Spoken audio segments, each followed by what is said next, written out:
어제 엘리엇 배상 판결에 대해서 좀 발언하겠습니다. 국제투자분쟁해결센터 중재재판부는 2015년 삼성물산과 제일모직 합병 당시 한국 정부가 국민연금에게 압력을 행사해 손해를 끼쳤다며 미국 헤지펀드 엘리엇이 제소한 소송에서 한국 정부에게 약 690억 원을 배상하라고 판정했습니다. 이번 배상 판정의 의미는 박근혜 정부가 국민연금의 의사결정에 간섭해서 주주인 엘리엇에 손해를 끼친 것을 인정한 것입니다. 삼성물산과 제일모직의 합병은 삼성의 경영권 승계를 위해 필요한 것으로 문제는 두 회사의 합병 비율이었습니다.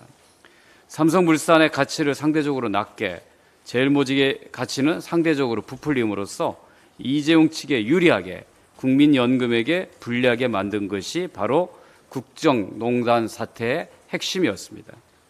이 과정에서 박근혜 청와대와 문영표 복지부 장관, 국민연금 기금운용본부장이 압력을 행사하고 개입한 것이 드러나 유죄 판결을 받았습니다. 이런 사태를 막기 위해서 도입한 것이 바로 스튜어드십 코드입니다. 국민연금이 기금에 손해를 끼치는 삼성 합병에 찬성표를 던지는 사태를 막기 위한 것입니다.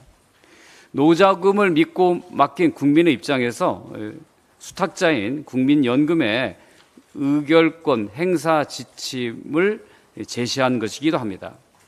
그런데 윤석열 정부는 유독 민영화된 공기업에 대해 스튜어드십 코드를 행사해야 한다고 공공연히 주장해 왔습니다. 대통령과 여당이 나서서 노골적인 입장을 밝히고 결국 KT 사장 선임에 깊게 개입하여 이사회에서 결정한 사장을 쫓아내고 자신들의 의도에 맞는 사장을 선임하는 작업을 진행하고 있습니다. 최근에는 박근혜 정부 때 미래부 장관을 지낸 최양희, 이명박 정부 시절에 환경부 차관을 지낸 윤종수 등이 사회이사 후보에 이름을 올렸습니다.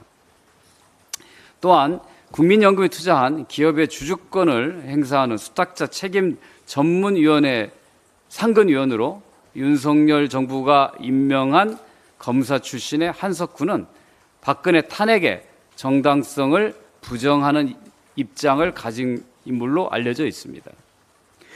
윤석열 정부는 박근혜 정부의 전철을 밟지 않기를 바랍니다. 정경유착은 기업의 이익을 위해 정부를 동원하고 서로 이익을 취하는 청산되어야 될 유물입니다. 윤석열 정부는 국민연금 기금에 개입하려고 하는 유혹을 버려야 할 것입니다.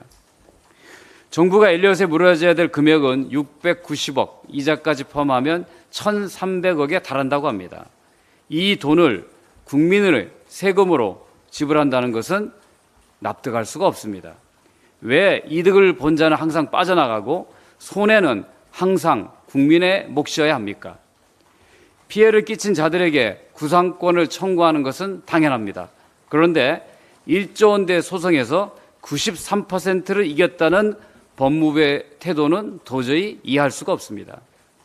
삼성 합병 사태 당시 수사검사였던 윤석열 대통령과 한동훈 법무부 장관이 어떻게 할지 지켜보겠습니다.